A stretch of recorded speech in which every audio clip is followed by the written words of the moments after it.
Delivery అయిన 21 days నుంచే నేను చికెన్ తిన్నా, మటన్కి అట్లా స్పైసెస్ తక్కువ వేసుకొని తినొచ్చు.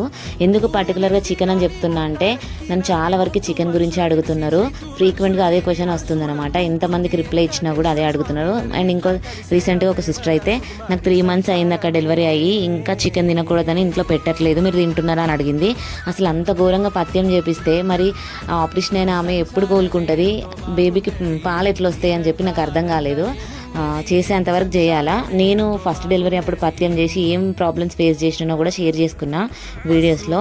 అయినా అందుకని చెప్పి నేను తినుకుంటూ కూడా ఏమేమి తింటున్నానో అని పెడితే కొందరు నా వీడియోస్ వల్ల చేంజ్ అయ్యి నాకు మెసేజ్ చేసినారు, అక్క మీరు తినేటియం మీ వీడియోస్ చూపిస్తే మాకు ఇంట్లో పెడుతున్నారు, చాలా హ్యాపీ అనిపించింది అని చెప్పినారు.